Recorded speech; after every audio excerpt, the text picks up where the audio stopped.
So this morning I wanted to talk about Bill Gates.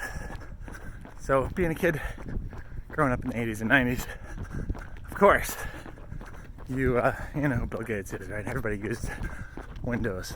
They're huge, right? And I remember being in high school and then I guess college during when everything sort of fell apart, the trial, the antitrust stuff and everything. And Microsoft kind of I guess lost a lot of their edge. But so Bill Gates since after the trial, has been doing the philanthropy thing pretty much nonstop now for 2 decades. And so it's been, I guess, kind of everybody thought he would be good at it, right? Because, smart guy, knows how to solve problems. He's going to take on the big problems, right? And it was, partnership with his wife. And then Warren Buffett gave him all of his money. Well, a good portion of Warren Buffett's money, right? So, he's got billions to spend. And there's a big boat out there today. And so last night I watched this new Netflix short series. Kind of part biopic on Bill founding Microsoft with his high school friend. And it's part a story of his philanthropic work, right, and his relationship with the aforementioned Warren Buffett.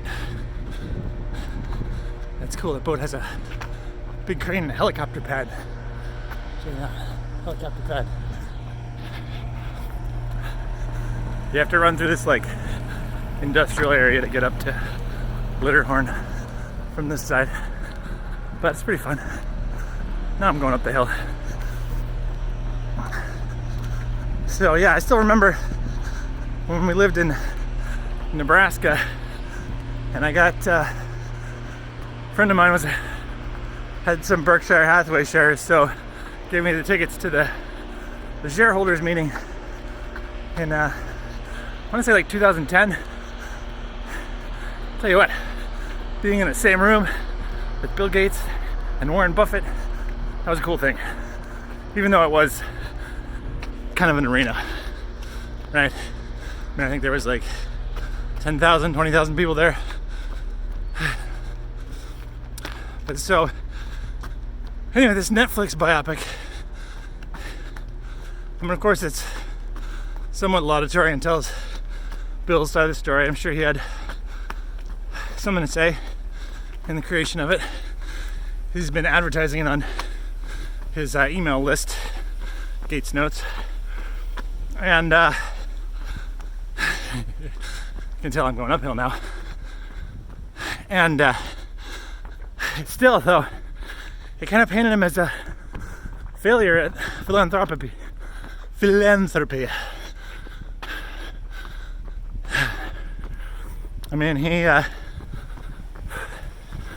tried to fix third world sanitation, because there's a gap between hole in the ground and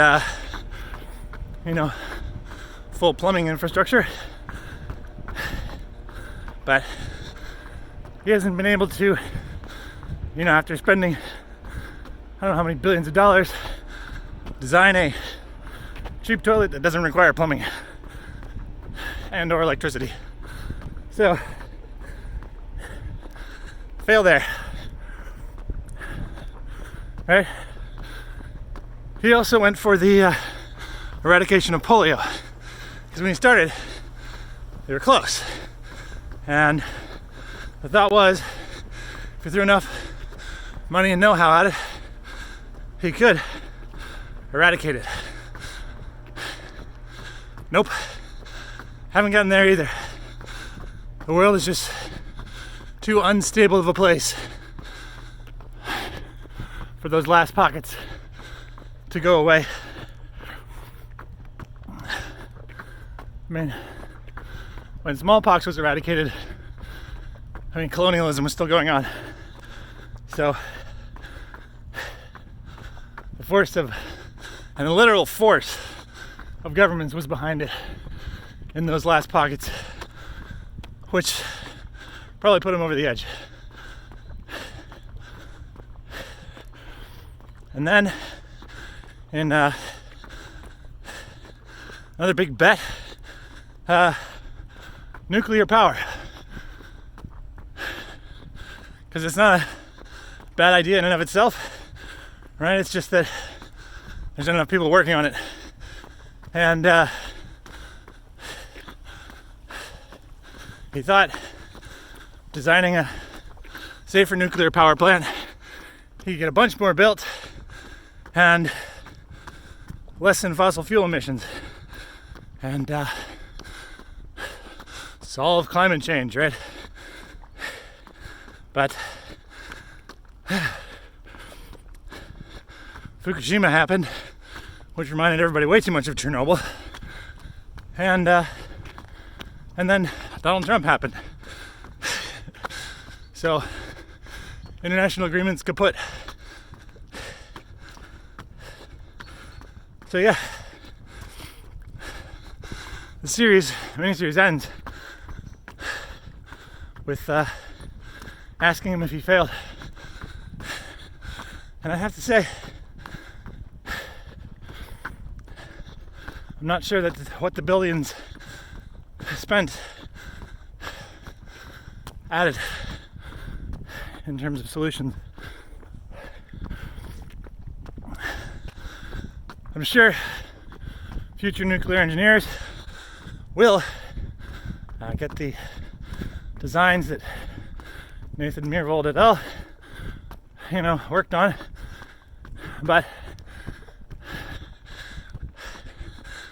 is it a leap forward? I don't know, but so I guess my question is,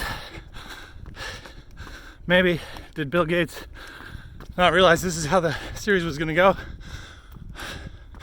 Is he dumb, or is he just a really humble guy? I wanted to show everybody it's a hard problem that he wasn't able to do. Maybe an apology in the old sense, I don't know. Still an interesting series. Still an interesting guy. Imagine he'll be around for a while yet. So we'll see what else he does.